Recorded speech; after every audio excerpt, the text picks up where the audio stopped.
calf incident. Evidence of this is plainly found here. On their way up into this high pasture, Mom and Dad found another surprise waiting for them. Amazing because of its rarity, an enormous cedar appears out of nowhere, with two others that are actually attached by root systems to this one. As you can see from the sparse landscape with Mount Sinai in the background, there are no others on any of these mountains. Cedars do not grow in this area at all. Why was this one here? Upon closer inspection, the trunk of this cedar is more than 8 feet thick. Smaller olive trees in Israel have been found to be over 2,000 years old.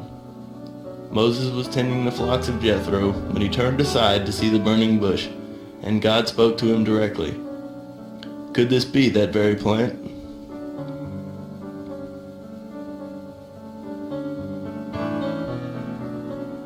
My sister Chelsea and I were also with my parents when we located the almond trees.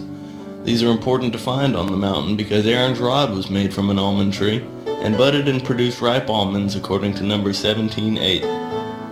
The bowls of the golden candlestick were also fashioned after the almond tree. Just as an interesting note, Horeb and Sinai are also covered with fig trees. Though subject to much debate, the nation of Israel has many times been referred to as the fig tree in prophecy. They are to be found only on these two mountains.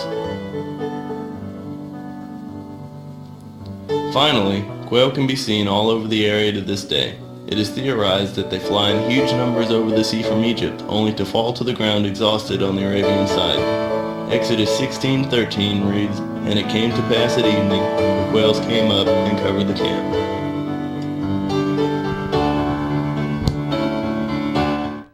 Luke 48. So you can see there's quite a bit of evidence that's gaining momentum here. We started out with that graveyard and then we went into the other things. And of course, quail are not archaeological remains, neither are almond trees or fig trees. But obviously, if you know your scripture, these things are highly important. If Aaron had a rod that budded and produced ripe almonds, it was not the rod of an oak tree. That's right. It was an almond tree. And the very name Jebel Makla, which is the dark black peak we believe to be Mount Sinai, that very name means almond mountain. Really? Jebel Laws. That's right. Yeah. I said Makla, what I'm talking about is laws. It means almond mountain. Makla, on the other hand, Jebel Makla means the quarry. Uh-huh. And what came out of the side of the mountain? Mm-hmm. They quarried the pillars out of the side of the mountain.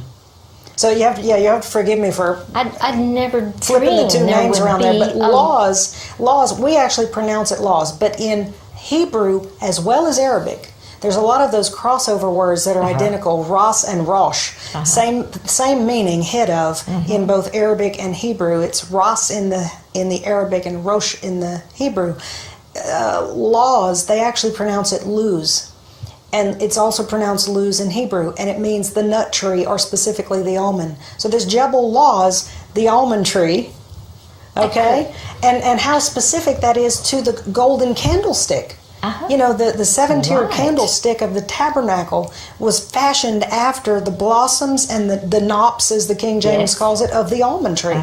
So you have all of these elements coming together right here. The most important thing that you said, though, when I've had learned rabbis in Israel say to me, why Mount Sinai is down in Sinai, I'd say, with all those people that died, where are the bodies? The grave. The graveyard is the thing that really nails this place down. It is one of the many things about this site. See, there's none down there. I'm sorry? No. There's none down there. No, there's none down there. In fact, if we'll Let's go to photo 43 through 47. You can see there in the yellow where we've got it marked. Do you see how this map is beginning to fill up around these two mountains of various potential matches to the biblical record? Okay.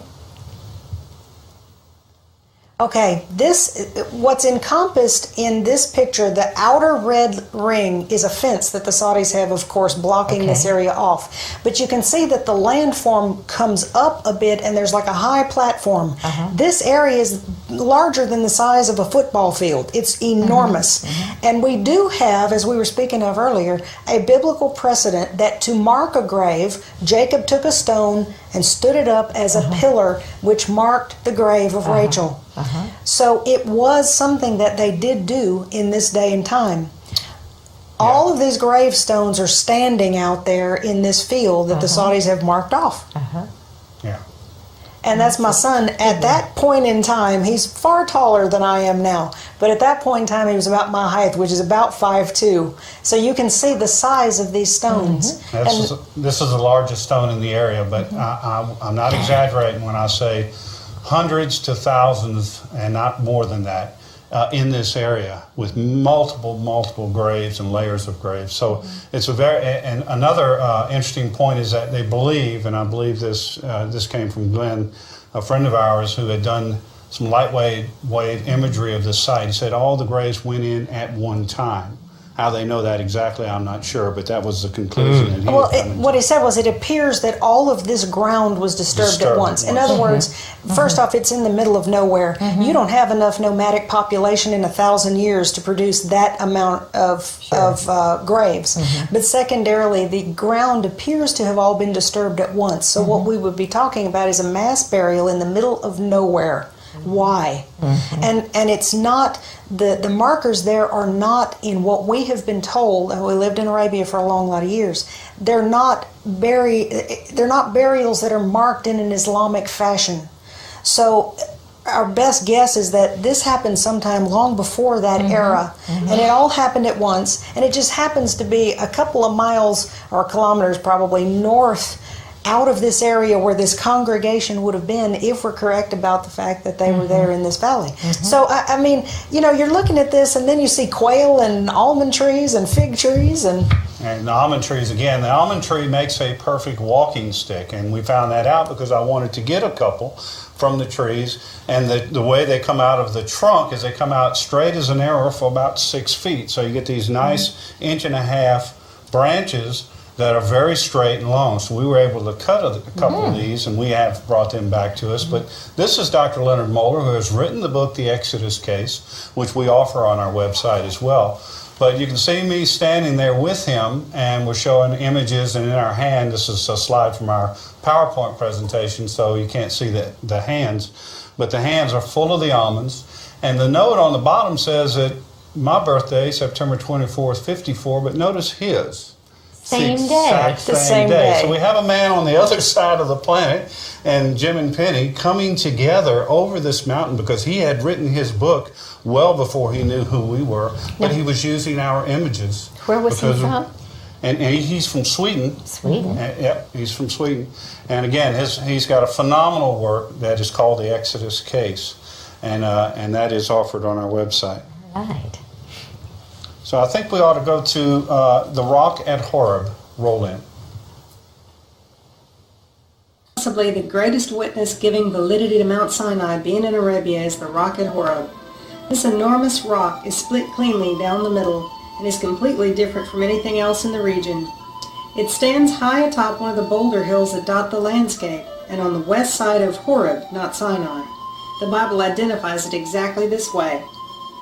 I'm standing on the back side of the rock here, and it's easy to see just how large it really is. As I began my walk between the two giant slabs of rock, I became acutely aware that something entirely miraculous had taken place here long ago. Making my way right through the middle of the split, scriptures started rolling over and over again in my head. They became alive to me as I made it through and sat down on the front side. I began to notice immediately the deep channels that were cut into the stone both in front and the back of this rock. You can see one of these channels clearly here. Deep gouges and grooves are apparent at the base also, along with a strange erosion pattern from below that is unique to this rock and no others in the valley. With rainfall every 10 years amounting to less than an inch here, these very obvious cuts made by copious water flows were indeed compelling. Again, the channels are obvious. As we followed the course of the water all the way down and into the valley, we realized the immediate area under the rock was of a smooth and unbroken granite, unlike the crushed particles of stone we'd been hiking on all over the rest of the region. If this rock was the one Moses struck, the waters would have cooled up substantially, and the whole of Israel, including their flocks, could have taken their fill and been satisfied. In addition, a stone altar lies at the ground base of this rock. The Amalek came to fight Israel there at Rephidim, where the rock was, and after the battle Moses built an altar and called it Jehovah Nissi. This giant stone has a circular pit we believe was formed by cumulative fires. Clean through this rock at the ground level below, evidence of ash can be seen. Psalm 78:15 and 16 says, "He clave the rocks in the wilderness, and gave them drink as out of the great depths. He brought streams also out of the rock, and caused the waters to run down like rivers."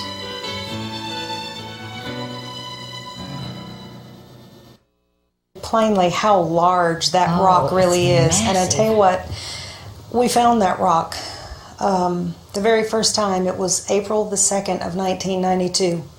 We were completely lost. We thought we were going to come up in a valley and climb up over the top of the mountain and get down into that area where the pillars and all are. We were completely off base. But you know what? Sometimes you're off base by design. Yes. And what ended up happening, we came upon this rock, and if you'll go ahead and put up the map, we'll show you exactly where it's located. 48. You see in the yellow there, the rock at Horeb. And the reason why I was telling you earlier, we believe these two peaks are important, is because that rock is never spoken of as the rock at Sinai. It's only ever spoken of as the rock at Horeb. And that is the side, it's on the west side of this other mountain, the one properly called Jebel Lawz. So that's where it's located. And if you go to the next picture, you can see just how it stands out in the landscape. In fact, I put we made the cover of my book this, because it's very, very specific. In my little Sunday school mind, I guess, I had pictured that Moses tapped a little rock and everybody stood in line with their little cup. No. You got to think way bigger than that. They've been 3 days in the wilderness. That's actually Dr. Leonard Moeller right there in the trip we made in 2003. You can see he's halfway up the rock there. You see how big it is. Everything that we have found in this landscape is far bigger than we could have ever imagined. But what happened is, this is an enormous rock, and the miracle that must have taken place there when Moses struck that rock the first time, like Jim has always said, it probably rivals the parting of the Red Sea, because the water that would have gushed forth. But you know what? They were 3 days in the desert. They had come out of the area of Mara and Elim, and they were 3 days in the desert, no water. 1 million plus people, flocks, herds, children. If it's one little trickle from like the traditional area, you got people that are going to die before they ever get to the water. That's right. But where this thing broke apart and the waters came up from the great depths, as the scripture says, this would have gone and flowed down into the valley area there, and it would have pooled up, and because of the rocky terrain there, it would have pooled up greatly. We've got a good picture 51, of that. yeah. You can see out in front of where the rock is, you can see that whole area in front of it's been washed clean of the topsoil. It's a rock basin, and that water by the gallons would have poured down out of there, and it would have pooled up. So the whole nation, you can see how all the rock, it's been blasted to bedrock right there in front of this rock. Everybody could have drank all at one time. And the very next one, though, this is where it gets profound to us. It's not just a matter of finding a rock that looks good. Scripture says he clave the rocks in the wilderness and gave them drink as out of the great depths. Clave. Oh, and please help me in my pronunciation of this, because I know your Hebrew scholars, Bill Cloud will probably laugh us right off the sofa here, but baka, to split, to divide, to move asunder, according to the Strongs that I have found. It says he split the rocks in the wilderness. That's the very same Hebrew word there, baka, that is used in Zechariah, where it says when Messiah's feet shall touch the Mount of Olives, it will cleave asunder. You know, it'll go one way and the other way. That's the very same word that's used for this rock. Wow. So if you find the right rock, it's not a rock with a bunch of little round fissure holes that water might have come out of. It's a rock that's been divided. Okay? That's very specific, because the very next thing it says, if you'll go back to that same photograph, the next thing it says is that he caused 53. the waters to run down as rivers, brought streams out of the rock, caused them to run down. You have to have an elevated rock to have water run down. Yes, you do. But the clue here is, in Corinthians it says, the rock that followed them through the desert was Christ, Yeshua. He was the one who was there in the desert. And we have the most magnificent symbol of Isaiah's suffering servant, the smitten one. The one whose life poured out for us. That's the perfect picture of what we see here in this desert. So it's so much more than just, does this rock look like a rock that water might have come out of? There's a picture there that we believe is yet waiting for a future people that will stand below it and recognize who that really represents. Oh, amen. Let's go ahead, and we're going to do the last of the video roll-ins we have called Rephidim. In the same area that the split rock at Rephidim is found, dozens of ruins dot the landscape, including cairns, kilns, and stone furnaces. These circular formations, however, are by far the most intriguing and seem to be the oldest in the valley. Arranged with several connected together, they even have doorways and thresholds. The Amalek came to fight Israel at Rephidim. I found at least 8 sling stones among these circles in evidence of that very battle.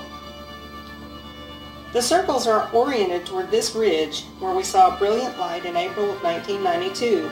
Arab lore tells of a mysterious mountain of lights here called Jebel al-Nur. From Rephidim, we travel south to the crossing site of the Red Sea. Here we found an outstanding witness to a catastrophic event. Massive coral heads have been ripped from their bases and thrown far up on the shore. In numerous places, bronze pieces are embedded among the coral and the twisted shells. Amazingly, this petrified formation is not found anywhere else along the entire Gulf of Aqaba. And now to the awesome wilderness of Arabia. South of Mount Sinai, in the most uninhabitable regions of the country, artifacts can be found scattered all over the desert. The arrowheads and spear points found here are known to be of Egyptian design. Their sheer numbers prove that a vast congregation of people passed through this place. Here, you can see the delicate pressure-flaked points. Beside the arrowheads, more weaponry, such as hand axes and this bola type, have been found in abundance. Others include handheld grinders. The Bible tells us that the women ground the manna and baked it into cakes. All the way back to Rephidim now, we find petroglyphs or stone carvings on numerous outcroppings of rock. Perhaps the most profound of all are the feet carvings. From small to large in size, they are found all over this region. Awe-inspiring they are, for Moses told the children of Israel in Deuteronomy 11:24, "Every place whereupon the soles of your feet shall tread shall be yours." You can see from all those leading up to the footprints, the evidence just continues to mount and continues to mount. But in the very beginning there, you saw that table full of artifacts. Yes. This is from a deep desert down in Saudi Arabia. This isn't from up in the northwest where the mountain is. This is in a deep southern desert of Arabia. And as we began to find these things down there, it dawned on us, what if the wandering in the wilderness, the 40 years in the wilderness actually took place on the Arabian Peninsula, not from northwest Arabia northward, because you run into all sorts of problems there. You could put a line of 1 million people in northwest Arabia and it would reach Jerusalem. You can't wander for 40 years with that many people in that small of a space. So we began to look at these things, but I'll come back to that in just a minute. If you can pull up that, which one is it? The 54 through 60. These feet, or these footprints, are actually, we call them the footprints, but to be honest, these are soles of feet. These are not feet with toes like some sort of prehistoric cave art. There's something very specific going on here, and we've seen these all over Arabia, but they are heavily concentrated up in this area by where this huge split rock is. And I just happened to have my Bible open and reading in Deuteronomy while I just happened to have our photo albums open one day, and it suddenly occurred to me, I was reading Deuteronomy 11:24. And it occurred to me, what am I looking at here? What if these carved, sandaled footprints that are all over the rocks, and these are deeply etched, by the way, they would have well standed 3,000 years of time. What if these are the footprints of the children of Israel, according to the promise? What if? And I remember I went screaming down the stairs and told it to Jim, and he just looked at me like I had completely lost my mind, which he probably had a right to do. But look at what it says in Deuteronomy 11:24. Every place whereon the soles of your feet shall tread shall be yours. This was a progressive promise given. It started back with Abraham. Yes, Arise and walk the length and the breadth of the land. Did. Well, we have it on good knowledge, living in Saudi Arabia for 12 years. They fully say that Father Ibrahim of the Quran wandered the whole Arabian Peninsula. Now, why would they have that in their own history? We found a book in one of the Islamic bookstores out of Mecca and Medina that one of their caliphs said very clearly that Moses and the children of Israel wandered through Mecca.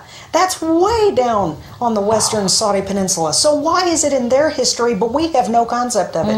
And we say, no, it can't be. Tradition says it has to be up north of the tip of the Gulf of Aqaba. All the wandering had to take place there or within the traditional Sinai. So, we're looking at these various things, but the footprints become extremely important. And gosh, I wish I had time. We could teach for 10 hours on just this one subject. But there are etchings next to the footprints. I'm not at liberty to say the names of some of these experts that are working with us on this right now for their safety's sake, to be perfectly honest.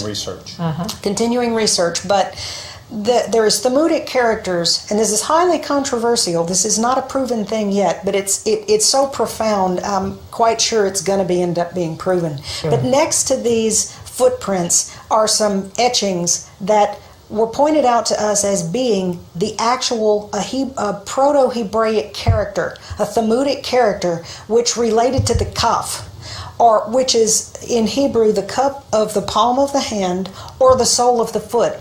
So if we have a sole of a foot that's been traced on a rock, first off, the time it would take to do that, but if that's your promise, you inherit every place you put the sole of your foot. I can guarantee you I'd be out there etching myself on the rocks. But someone actually took the time to put next to that a thematic character that meant the sole of the foot. So why would you have the sole of the foot plus an alpha character that says the sole of my foot was here, basically, if this does not relate to the children of Israel? That is more profound to us than even the possible location of the real Mount Sinai, because of that promise, because that brings it to where we are today. Why are all these footprints all over the Arabian Peninsula? And is anyone going to recognize whose feet they really are? Wow. Now, if you have an idea, I've got to tell you just very quickly, we have a very, very dear friend and brother in Christ. His name is Dr. Sung Hak Kim. I can't even begin right now with the time we have to tell you how we were connected with him and how it all worked out. But this dear gentleman was with his family, and from 2001 all the way through about 2006, he was in Saudi Arabia. He was the personal physician to one of the princes of Saudi Arabia. And long story short, he found out that this was a potential for the mountain, and the Lord led him and his family the same exact way that he did ours. Dr. Kim also says many times he's take one family from the east, he takes one family from the west to prove who he is. So he is our brother. He's so close to us. He shared something with us, and his discovery, he and his wife found something that is so profound within the vicinity. It was not right at the base of the mountain, but within the vicinity around the mountain, that's going to become the greatest discovery of our time, which proves to us who was doing the actual writing on these rocks. This is Dr. Kim. This is his photograph and his discovery. We have a covering over it, but the next photo we're going to show you, if you have any doubt as to who wrote on those rocks, goodness. you don't now. Yeah. Now, can you even imagine? Now that character we were showing next to the footprints is a calf. It's 3 lines, three straight lines. That calf fits into the ancient Thammudic language, which evolves into the ancient Hebraic. But what is being revealed here, and scholars have debated whether it's 1000 BC, 3000 BC, but they never get around the time of the Exodus. And what this is going to do is focus people and the scholars to look at the time of the Exodus for the origin of this Thammudic language. And a lot's going to be coming out about the origin of the language and its generation. It's a conception right there at the mountain, the language being given at the mountain. And what you see here is now the oldest known menorah, as opposed to the one over the Titus Arch in Rome. Which is 200 BC. And Dr. Kim and his wife Jenny found it there in this region. So if you really, there's no doubt in my mind, before I ever saw this, who was making the etchings on these rocks and who was making those footprints. But now, what other group of peoples would have etched a menorah on the rocks? What other? I mean, it's just as plain as day. One other comment about Dr. Kim is he could speak fluent Arabic, which I could not. And he was able to talk to the local Bedouin when he would go out and do these trips to look for petroglyphs and these kind of things. And he said their comment about the Thammudic language was, Yahud was here. Now Yahud is another name for Israel to them, to the local Bedouin. So what they were saying was, the people that have put these here are the Israelis. Yahud was here. And all of these inscriptions that you're seeing were generated by them. So we're seeing a picture of the rocks in Arabia. These things cover the western portion of Arabia all the way down into Yemen and on around into the eastern province. Yeah, so we can go here next. But why is that so important? Well, it's utterly astonishing that in our day and time, 63. something of this magnitude would be related. 63. The world is trying to get Israel to give back most of the land that she currently has. And Absolutely. When the promise is that wherever you place the soles of your feet, God will eventually give you the land, you've got a whole nother concept of just how big Israel might really be when you look at this. So, and this is the crux of what it comes down to. Where is the land of the wandering? We have to, by virtue of the fact, what did the Lord say? He said, now turn and go into the desert by the way of the Red Sea. Next slide. Yeah, at the top what we're seeing is the scripture where it says, now turn and go into the wilderness by the way of the Red Sea. And we're looking at the location of Midian up in the top left corner of the Arabian Peninsula. And then what we have is an idea that they traveled south into southern Arabia, and that the great and terrible wilderness that we see is actually what they call, the Arabians call the Rub Akali. Now there's some interesting information coming out about the name places in some of these southern Arabian areas. And the Rub Akali, as pointed out by Dr. Leonard Moeller, also may mean Reuben the Chaldean.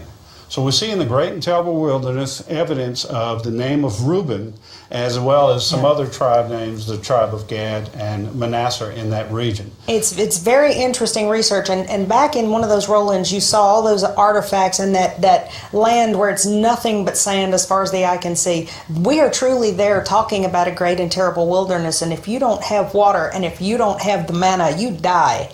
And all of those artifacts are coming out of that deep desert region. So who was it that was down there? Who wandered all the way down there? Why are there such serious and very ancient, not from the time of the Babylonian exile, or the overruns of Rome? Why are there thousands of years old Jewish settlements in Yemen? They've been there a lot longer than the dispersions.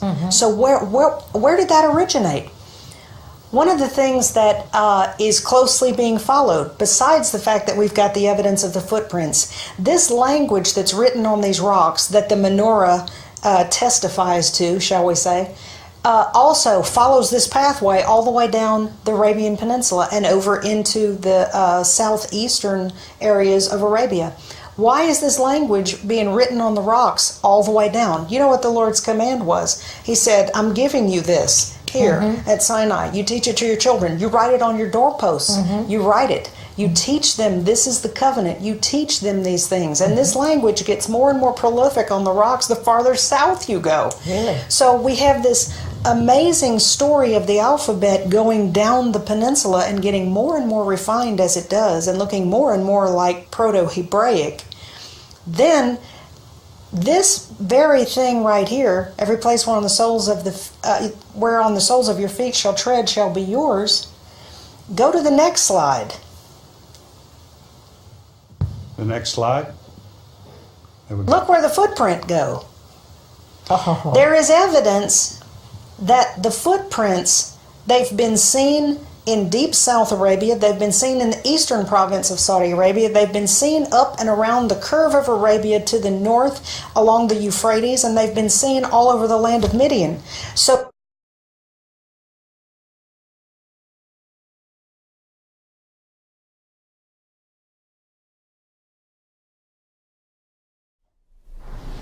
Bien, pues lo dejamos aquí, precisamente en esta interesante parte. Y mirad cómo han salido cosas que hemos tratado en, bueno, muchas conferencias. Al principio hemos presentado con la pregunta, ¿sería de acacia la vara de Aarón y Moisés?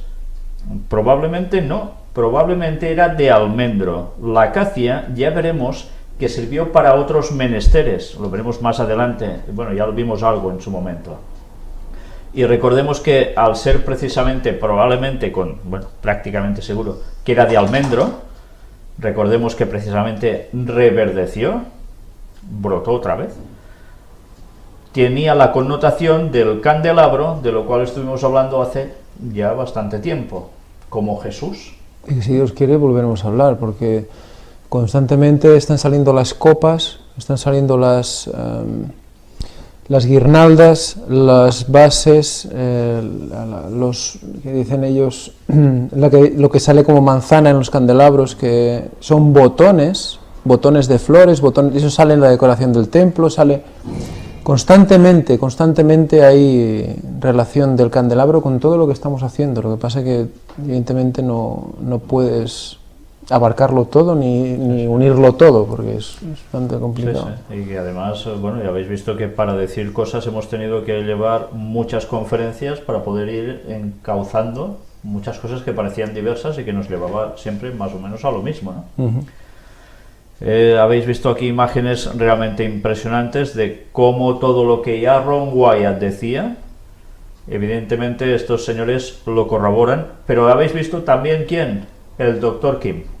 Recordad la entrevista que os mostramos del pastor David Gates al Dr. Kim, doctor coreano, el cual mostró precisamente ese dibujo del candelabro. Ya lo vimos en su momento, pero aquí una vez más ellos han tenido contacto directamente también con él.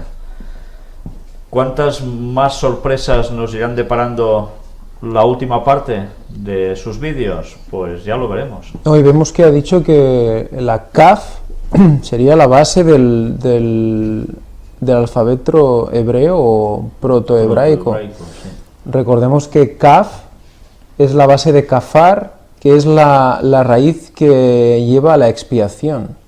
Kippur, Kofer, también con brea. O sea que, fijaros que nos lleva otra vez al diluvio como origen. Impresionante. Sí, sí.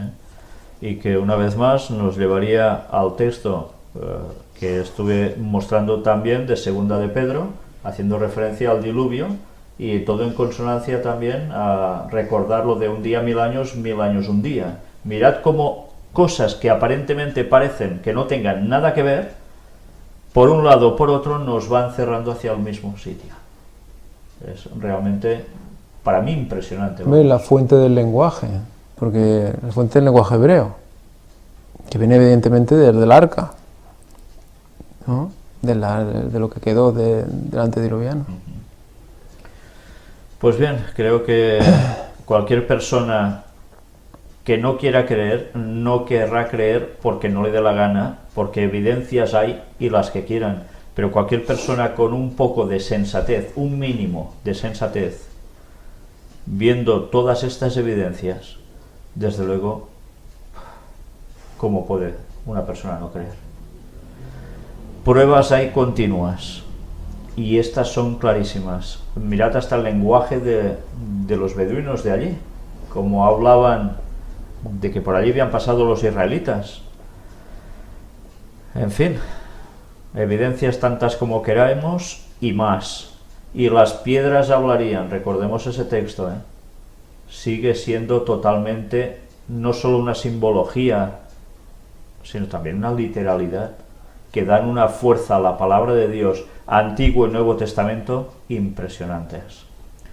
Y algunos aún dicen de que todo el relato bíblico son tonterías, de que los hebreos jamás estuvieron en Egipto, etcétera, etcétera. Pues nada. Pocos años quedan para el retorno de Cristo y cada vez más evidencias van surgiendo para que nadie pueda dudar, y más cosas que iremos viendo, si Dios quiere. Pues nada, no sé si Ángel quiere añadir algo más. No. Bueno, en principio ya está.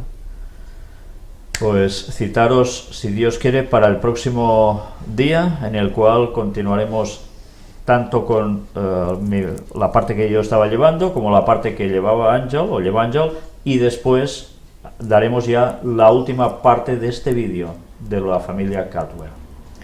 Muchas gracias y que Dios os bendiga. Igualmente.